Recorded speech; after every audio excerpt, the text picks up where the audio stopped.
السلام علیکم ورحمۃ اللہ وبرکاتہ۔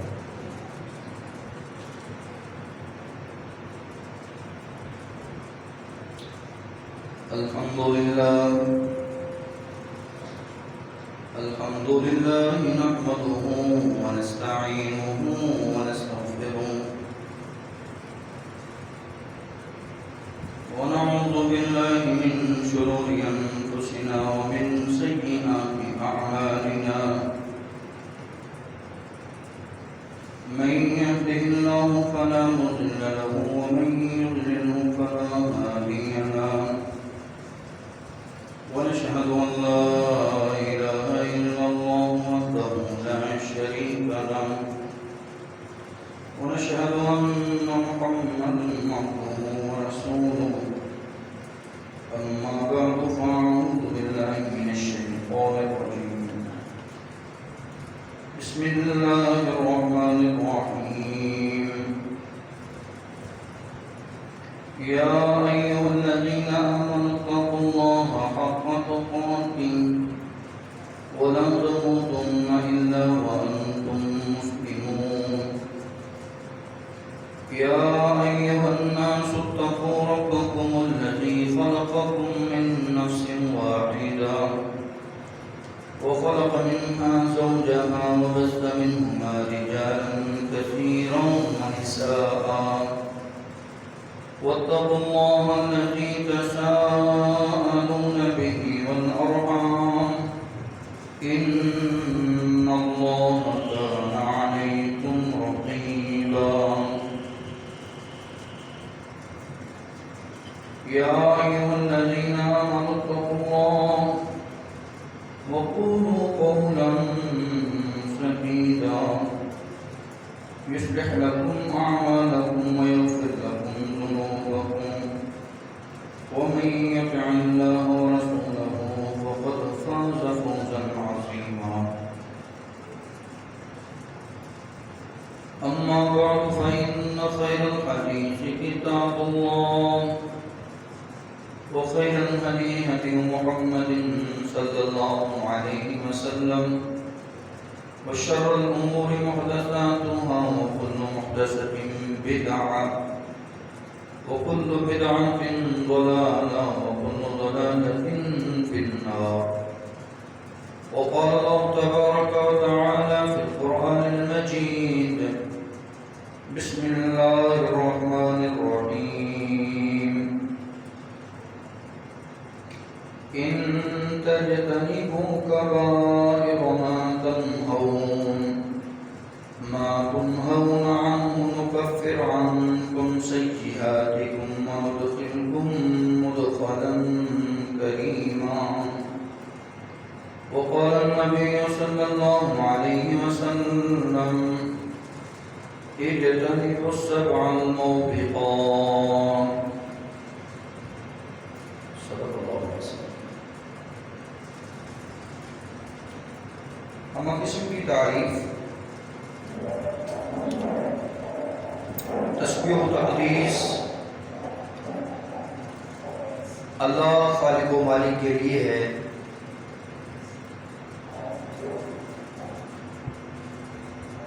جو گناہ گار آدمی کی توبہ کو قبول کرنے والا ہے۔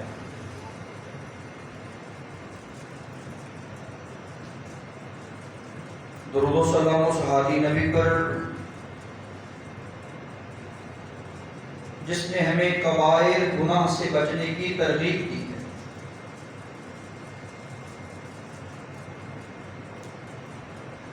محترم سامعین حضرات،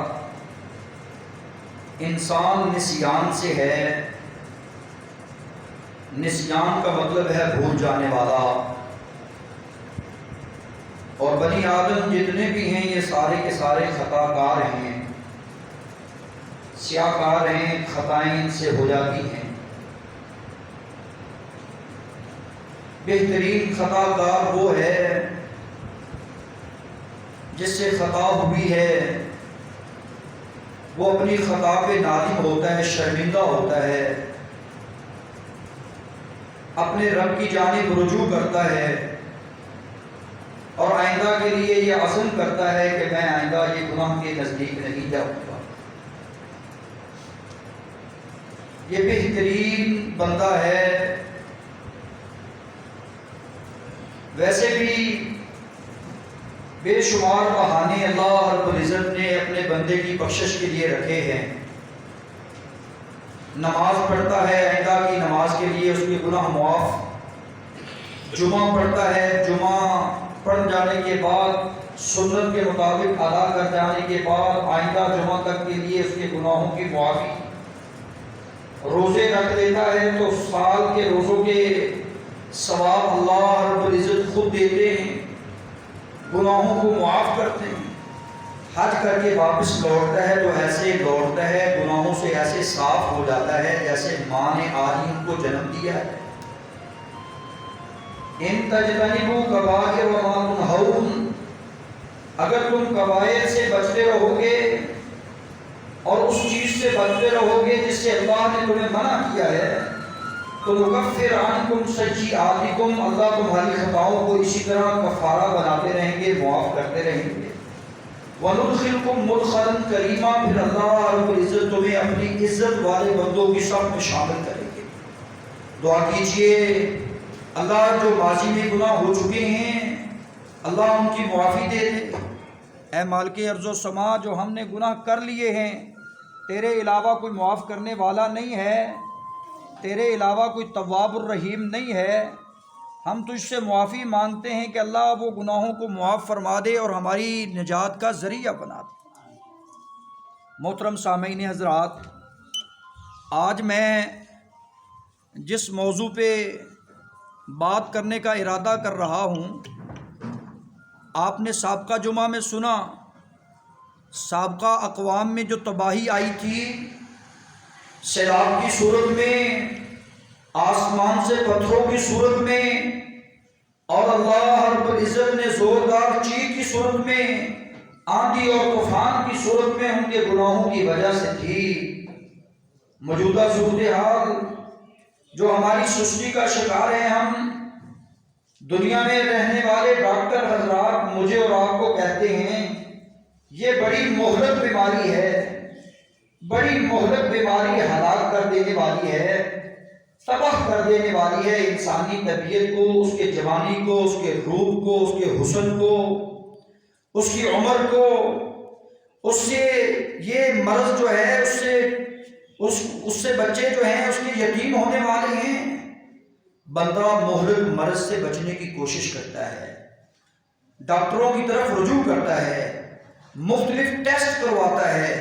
آئیے رسول کائنات صلی اللہ علیہ وآلہ وسلم نے مجھے اور آپ کو کچھ ایسے خطرناک موذی گناہ ہیں، کچھ ایسے ہلاک کر دینے والے، تباہ کر دینے والے گناہ ہیں جن سے مجھے اور آپ کو آگاہ کیا ہے۔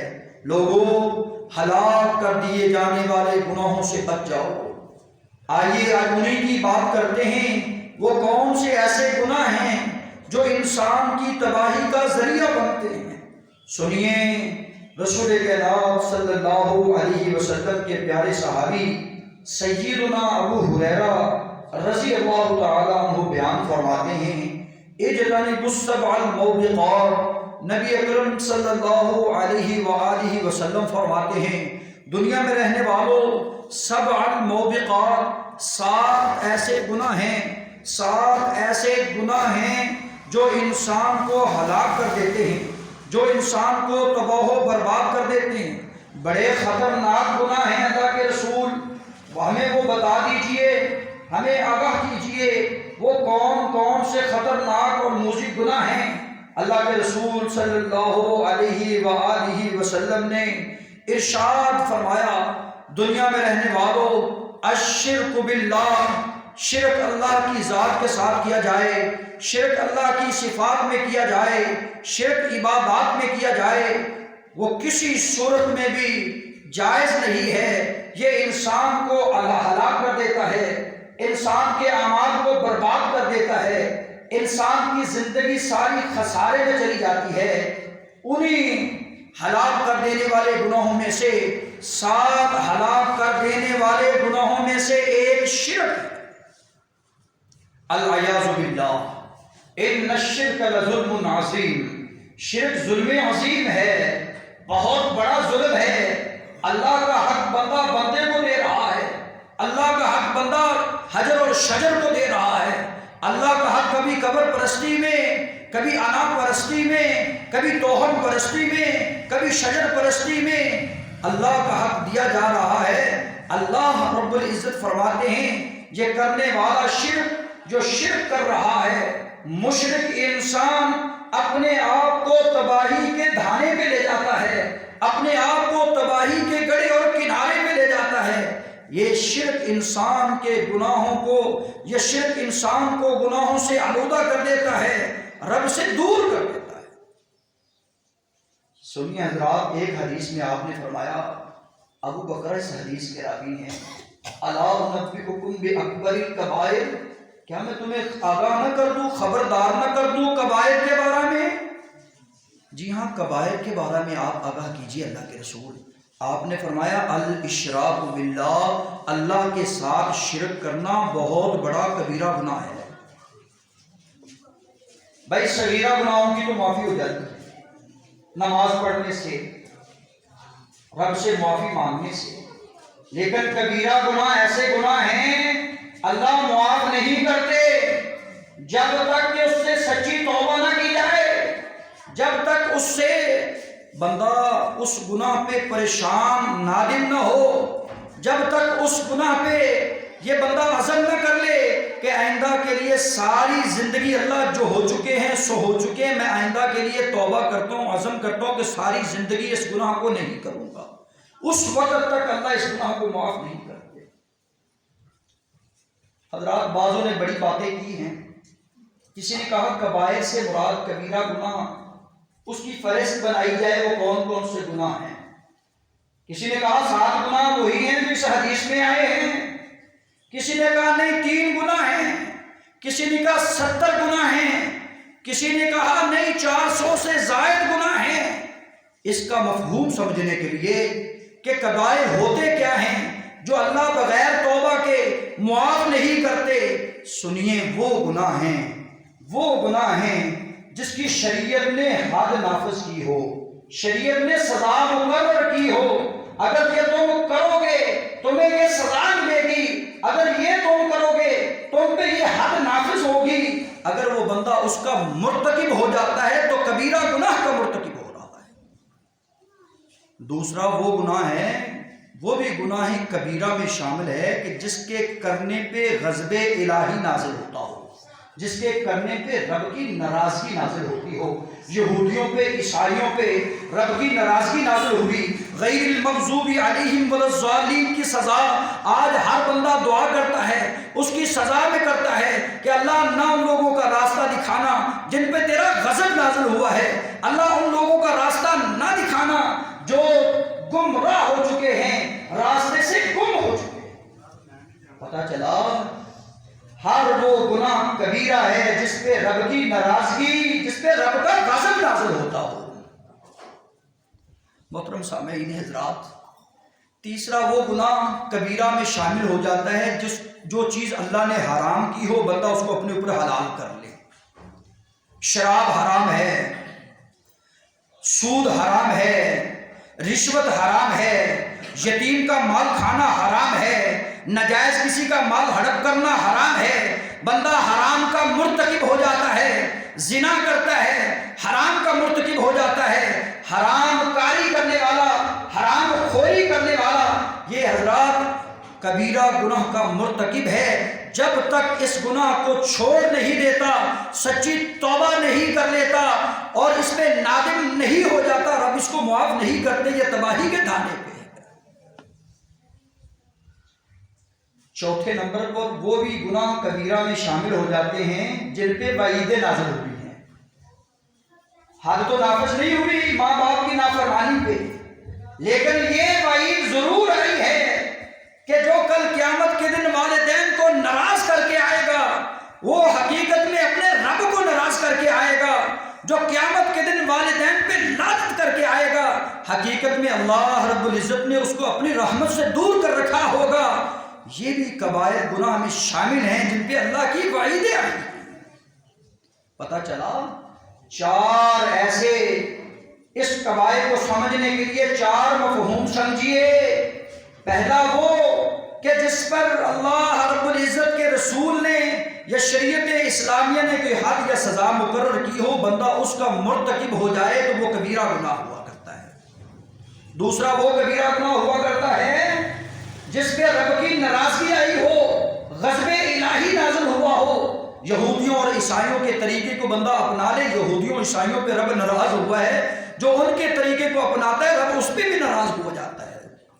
تیسرا وہ کبیرہ گناہ ہے کہ اللہ رب العزت نے کل قیامت کے دن وعیدیں مقرر کی ہیں، ڈرایا ہے، خوف دلایا ہے۔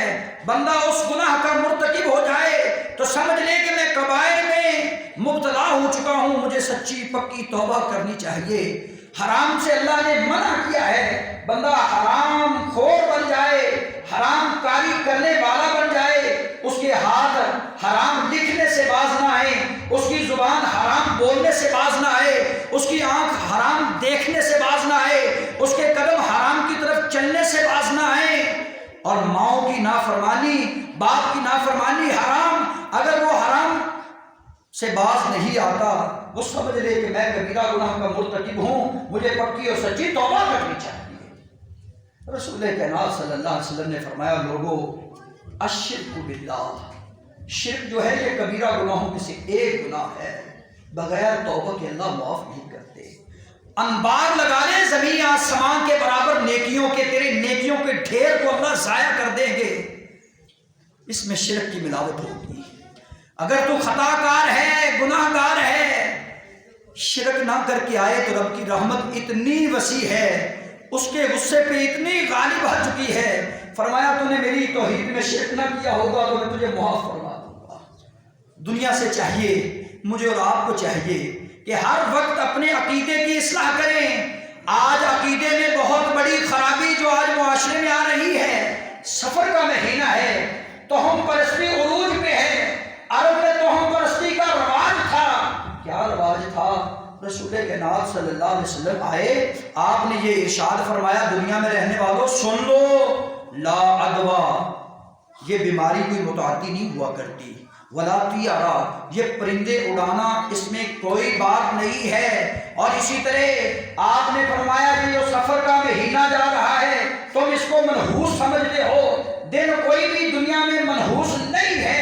اور رسول کائنات صلی اللہ علیہ وسلم نے یہ بھی فرمایا، دنیا میں رہنے والوں لا عدویٰ ولا طیارہ ولا سفر ولا حامہ، یہ جو الو کا اڑانا ہے، الو سے فال لینا ہے، اس کی بھی کوئی حقیقت نہیں ہے، یہ انسان کے عقائد کو خراب کرنے والی بات ہے۔ تو ہم پرستی کی ایک مثال میں دیتا ہوں۔ گاڑی لی ہے نیو 20 لاکھ 50 لاکھ کی، اور اس کے سامنے ایک ٹوٹا ہوا جوتی جو ہے، آپ کا جوتا جو ٹوٹا ہوا ہے وہ لٹکا لیتا ہے۔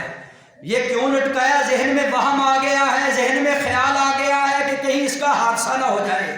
اس نے یہ سمجھ رکھا ہے، اس وہم میں یہ مبتلا ہو چکا ہے، اس گندے ظان میں یہ مبتلا ہو چکا ہے کہ یہ جوتی جو ہے اس کو نقصان سے بچاتی ہے، جبکہ اس کا یہ عقیدہ نہیں تھا کہ نقصان سے بچانے والی تو اللہ کی ذات ہے، نفع دینے والی تو اللہ کی ذات ہے۔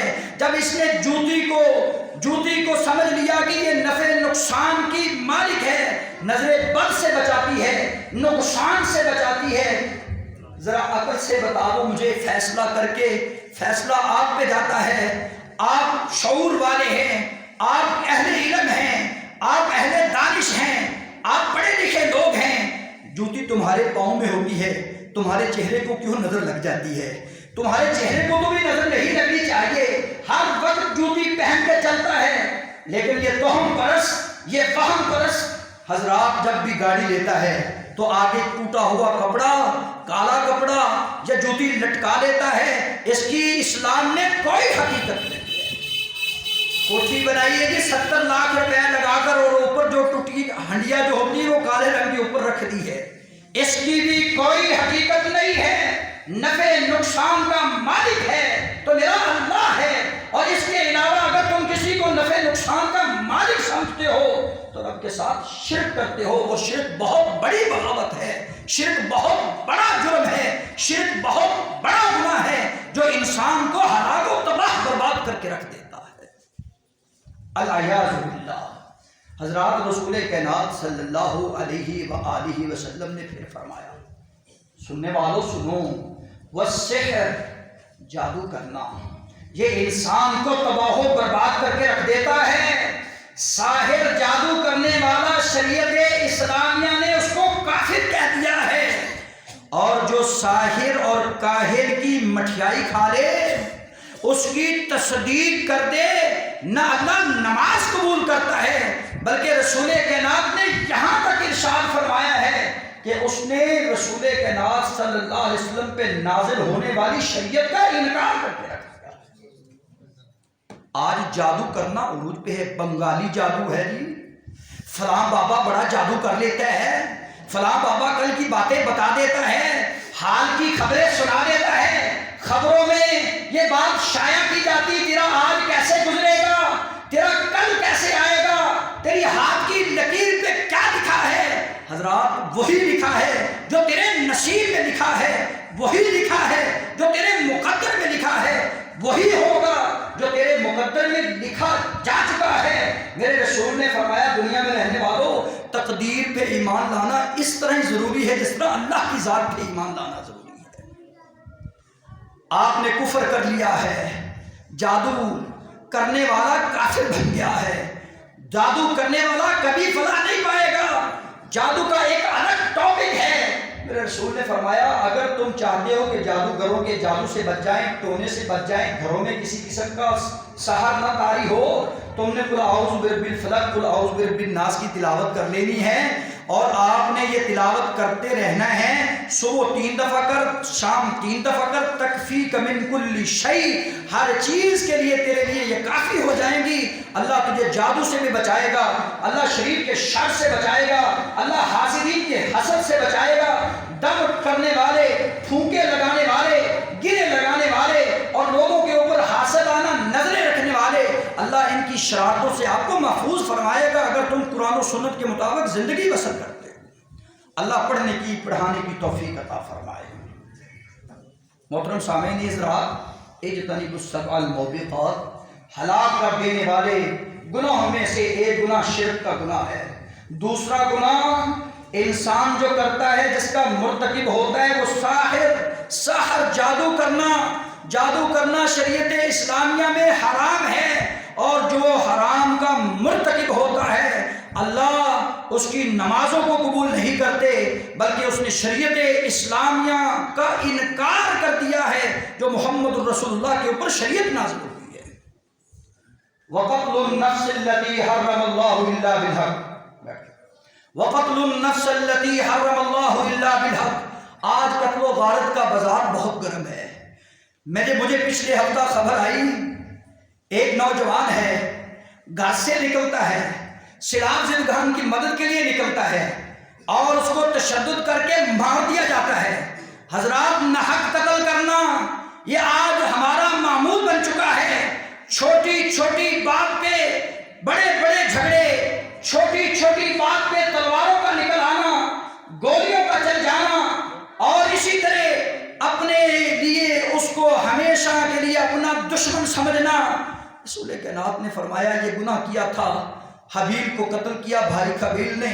جو گناہ کرتا ہے، گناہ کو سرزد کرتا ہے، گناہ کا آغاز کرتا ہے، وہ دنیا میں چھوٹے گناہ کا کرے، بڑے گناہ کا کرے، جتنی دیر تک قیامت کی در و دیوار تک قوم اس پہ عمل کرتے رہے گی، پہلے گناہ گار کو اس کی سزا ملتی رہے گی، اس کا حصہ اس کا ملتا رہے گا۔ ہاں، نیکی کرنے والے، نیکی کا درس دینے والے، نیکی کا حکم دینے والے، نیکی اس کے حکم پہ کوئی کر لیتا ہے، جتنا نیکی کرنے والے کو ثواب ملتا ہے، اللہ اتنا ہی نیکی کروانے والے کے نامہ اعمال میں برابر کا ثواب نوٹ فرماتے ہیں۔ دنیا میں رہنے والوں، جان بوجھ کر کسی جان کا قتل کرنا، میرے رسول نے فرمایا کبائر گناہ میں سے ہے۔ اللہ رب العزت جو اس گناہ کے مرتکب ہو جاتے ہیں، دنیا میں بھی ان پہ لعنت برستی ہے، کل قیامت کے دن جزاؤ جہنم، ان کی جزا جہنم ہوا کرتی ہے۔ جب تک کہ وہ معافی نہ مانگ لیں، جب تک کہ وہ اپنی سزا کو پورا نہ کر لے، جب تک کہ وہ قصاص نہ دے دیں، اللہ رب العزت اس بندے کو ہلاک کر دیتے ہیں جو آج کبیرہ گناہ کا مرتکب ہو رہا ہے، قتل کی صورت میں ہو رہا ہے۔ آج پتہ چلتا ہے، اخباروں میں خبر چھپتی، بھائی نے بہن کا گلا کاٹ دیا، باپ نے بیٹیوں کا گلا کاٹ دیا ہے۔ اس کو کس نے حق دیا تھا کہ تو اپنی بیٹی کا گلا کاٹ؟ اس کو کس نے حق دیا تھا کہ تو اپنے بیٹے کو جائیداد کی وجہ سے مار ڈال؟ اس کو کس نے حق دیا تھا کہ تو اپنے باپ کا گلا دبا دے، اس کو زہر ملا کر کچھ کھلا دے؟ کون پوچھنے والا ہے؟ اس کو کس نے حق دیا تھا کہ ایک کو قتل کر دے، دوسرے کو نشے پہ لگا دے اور نشے والے کے جرم فرد جرم عائد کروا دے، اور پھر یہ ساری زندگی وہ نشے کی دھت میں جیل کاٹے گا، ایک مر جائے گا اور تو اس کی زمین پہ نجائز ہڑپ کر جائے گا؟ یہ کبیرہ گناہ نہیں تو اور کیا ہیں؟ رسول کائنات نے فرمایا جو اس طرح کے گناہ کرتے ہیں وہ تباہی کے دھانے پہ ہیں، وہ ہلاک ہو گئے، وہ تباہ و برباد ہو گئے، ان کی دنیا بھی تباہ ہو جاتی ہے، ان کی آخرت بھی تباہ ہو جاتی ہے۔ جب تک کہ وہ توبہ نہ کریں، جب تک کہ اس گناہ پہ نادم نہ ہو جائیں، جب تک کہ اس گناہ کو چھوڑنے کے لیے آئندہ عزم نہ کر لیں، پکی سچی توبہ کر لو، آج بھی اللہ رب العزت مہربان ہے، معاف کر دینے والے ہیں۔ سامعین حضرات، قاتل نے قتل کیا، ایک گھر تباہ کر دیا۔ قرآن کہتا ہے جس نے ایک قتل کیا گویا کہ اس نے قتل الناس جمیعا، پوری انسانیت کا قتل کیا۔ جس نے ایک جان بچائی اس نے پوری جانوں کو بچا لیا۔ یہ بہت بڑا عمل ہے۔ اللہ جانوں کو بچانے کی فکر دامنگیر کر دے، اللہ ناحق لڑائیوں سے ہمیں محفوظ فرما دے۔ سامعین حضرات، لڑائیاں کیوں ہوتی ہیں؟ کبھی غلط فہمی سے ہو جایا کرتی ہیں، کبھی برادری عزت میں جھگڑے ہو جایا کرتے ہیں، کبھی حسب و نسب کی فخر میں آ کر بندہ لڑائی کر لیتا ہے، کبھی تکبر میں آ کر لڑائی لڑتا ہے، کبھی گالی گلوچ کر کے لڑائی لڑتا ہے، کبھی غیبت چغلی کر کے لڑائی لڑتا ہے۔ اسلام نے تمہیں غیبت سے بھی منع کیا، اسلام نے تمہیں جھوٹ سے منع کیا، اسلام نے تمہیں گالی گلوچ سے منع کیا، اسلام نے تمہیں غصے اور گلے شکوے سے منع کیا، اسلام نے تمہیں ہر اس حرام کام سے منع کیا ہے جو تمہاری لڑائی اور تمہارے قتل کا ذریعہ بننے والا ہے۔ اللہ محفوظ فرمائے۔ سامعین حضرات، تیسرا گناہ آپ نے سنا، کسی جان کو ناحق قتل کر دینا انسان کو تباہ و برباد کر کے رکھ دیتا ہے۔ چوتھا جو گناہ ہے، جو بہت بڑا گناہ ہے، آج میں اور آپ سارے اس کی لپیٹ میں آئے ہوئے بینکوں کی صورت میں، وآکل الربا، سود کھانا۔ سود کھانا کبیرہ گناہوں میں شامل ہے۔ انشاءاللہ آئندہ جمعہ 4 گناہوں پہ بات ہوگی۔ وہ کون سے ایسے باقی گناہ ہیں جو کبھی کبائر گناہ ہیں جن کے کرنے سے انسان تباہ و برباد ہو جاتا ہے۔ آج آپ نے سنا شرک کرنا، اور اس میں آپ نے سنا توہم پرستی کو، یہ حرام ہے۔ جادو کرنا، اس کو سنا کہ یہ حرام ہے۔ اور تیسرا آپ نے سنا کسی جان کو ناحق قتل کرنا، یہ حرام ہے، انسان کو تباہ و برباد کر کے رکھ دیتا ہے۔ سبحان ربک رب العزت عما یصفون وسلام علی المرسلین والحمد للہ رب العالمین۔